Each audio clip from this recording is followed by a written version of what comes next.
নমস্কার, আমি বন্দনা। আমার কিচেনে আপনাদের সবাইকে স্বাগত জানাই। আবারও এসে হাজির হয়েছি বাঁধাকপির একটি রেসিপি নিয়ে। আজ আমি তৈরি করব বাঁধাকপির তরকারি বা বাঁধাকপি দিয়ে তৈরি পনির। তবে দেখে নেওয়া যাক আমি কিভাবে এই বাঁধাকপি দিয়ে পনির বা বাঁধাকপির তরকারি রান্না করি। এর জন্য আমি সবার প্রথমে বাঁধাকপি টুকরো করে কেটে নিয়ে ফিরে আসছি। বাঁধাকপি টুকরো করে কেটে নিয়েছি আর পরিষ্কার করে ধুয়ে নিয়েছি। আমি এখানে অর্ধেকটা বাঁধাকপি নিয়েছি। বাঁধাকপি আমি সেদ্ধ করে নেব।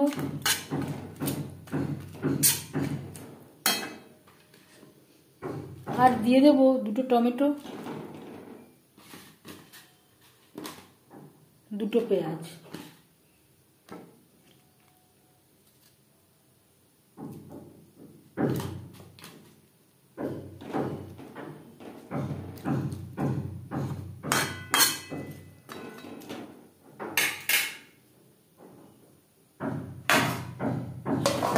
ঢেকে দেব। বাঁধাকপি সেদ্ধ হয়ে গেছে। গ্যাসের ফ্লেমটা অফ করে দেব, ঠান্ডা করে নেব।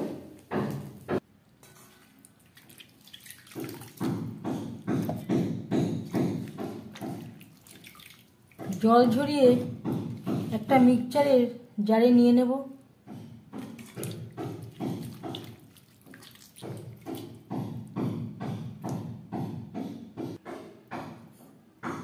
আর লাগছে স্বাদ মতো লবণ।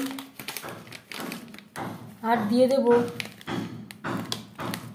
3 চামচ মতো মিল্ক পাউডার। যদি প্রয়োজন হয় লিকুইড দুধ অ্যাড করব।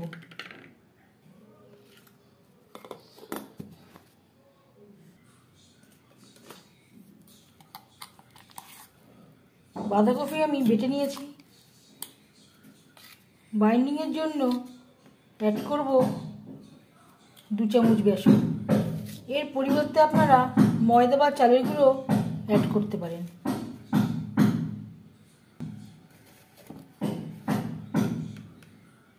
আর একটু প্রয়োজন আছে, আমি এখানে 2.5 চামচের মতো ব্যবহার করলাম।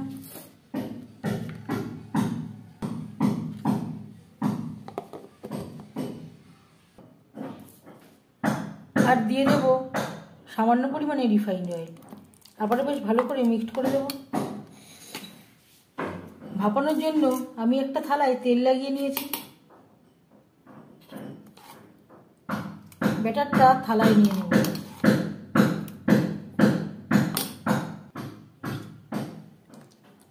চামচের সাহায্যে এভাবে একটু সমান করে দেব।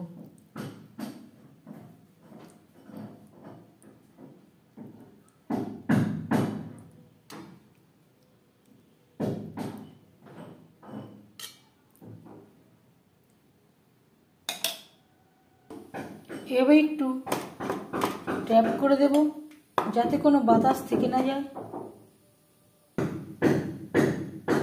বাঁধাকপির ব্যাটার ভাপানোর জন্য কড়াইতে দিয়ে দিয়েছি পরিমাণ মতো জল। তাতে বসিয়ে দিয়েছি সবজি রাখার স্ট্যান্ড। জল কখনোই বেশি ব্যবহার করবেন না, যাতে এই পাত্রের গায়ে ভাপানোর সময় উঠে না আসে। ঠিক এরকম পরিমাণে জল ব্যবহার করবেন। স্ট্যান্ডে যাতে নিচে থাকে জলটা।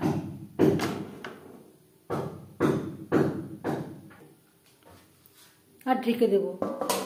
20 মিনিটের জন্য ভাপ দিয়ে নেব। পেঁয়াজ টমেটো আমি বেটে নেব। 25 মিনিট মতো আমি ভাপিয়ে নিয়েছি। হাতে একটুও লেগে আসছে না।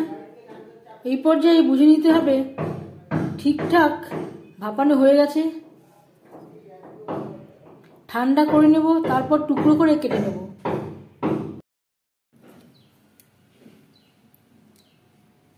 আমি চৌকো শেপে কেটে নিচ্ছি। আপনারা ইচ্ছে অনুযায়ী অন্য যে কোনো শেপে কেটে নিতে পারেন।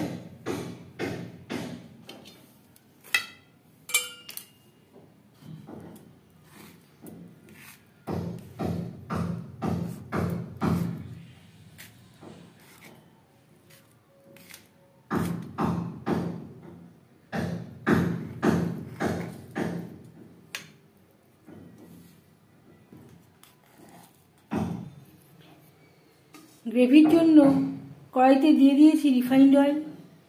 ফোড়নে দিয়ে দেব তেজপাতা, গরম মশলা, যেটা আমি থেতো করে নিয়েছি। গরম মশলা থেকে যখন গন্ধ বেরোতে শুরু করবে সেই পর্যায়ে দিয়ে দেবো পেঁয়াজ টমেটোর পেস্ট।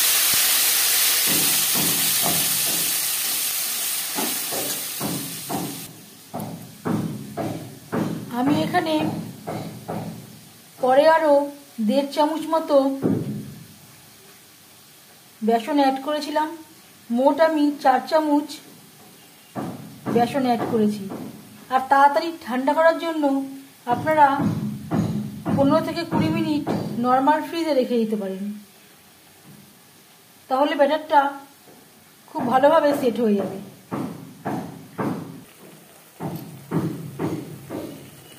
আর লাগছে 1 চামচ আদা বাটা, কাঁচা লঙ্কা বাটা।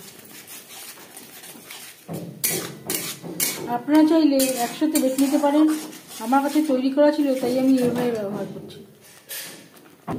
আর লাগছে ভাজা মশলা। এখানে রয়েছে জিরে, ধনে, তেজপাতা, শুকনো লঙ্কা, সামান্য পরিমাণে গোলমরিচ, যেটা আমি শুকনো খোলায় ভেজে গুঁড়ো করে নিয়েছিলাম, স্বাদ মতো লবণ, লাল লঙ্কার গুঁড়ো, হলুদের গুঁড়ো। 2-3 মিনিট মশলা বেশ ভালো করে কষিয়ে নেওয়ার পর দিয়ে দেব গুঁড়ো মশলা, লবণ, হলুদ। মশলার সাথে গুঁড়ো মশলা বেশ ভালো করে মিক্স করে দেব।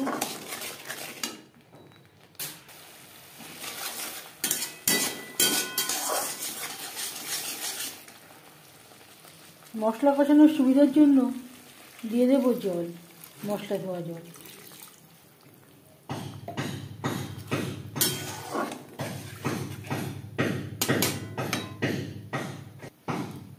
মিডিয়াম ফ্লেমে 3-4 মিনিট মশলা বেশ ভালো করে কষিয়ে নেব। মশলা বেশ ভালো করে কষিয়ে নেওয়া হয়ে গেছে। মশলা থেকে তেল ছাড়তে শুরু করে দিয়েছে। এই পর্যায়ে দিয়ে দেব চায়ের কাপের 1 কাপ মতো দুধ। এর পরিবর্তে আপনারা টক দইও ব্যবহার করতে পারেন।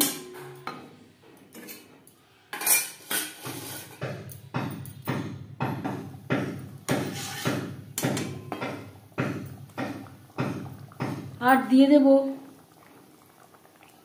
বাঁধাকপির পনির। আপনারা চাইলে হালকা করে ভেজে নিতে পারেন, আমি আর ভাজলাম না।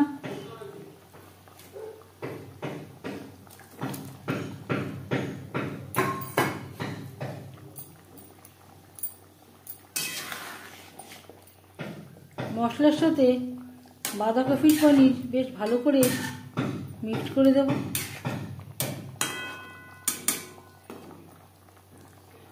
1-2 মিনিট মশলার সাথে পনির নাড়াচাড়া করে নেওয়ার পর দিয়ে দেব জল। আপনারা চাইলে জল অ্যাড নাও করতে পারেন, আমি এখানে সামান্য পরিমাণে জল অ্যাড করলাম। গ্রেভির সাথে পনির আরও 3-4 মিনিট রান্না করব। গ্রেভির সাথে 2-3 মিনিট রান্না করে নেওয়ার পর এবার যাচ্ছি ফাইনাল স্টেপে। সবশেষে দিয়ে দেব স্বাদের ব্যালেন্স আনতে সামান্য পরিমাণে কাসুরি মেথি।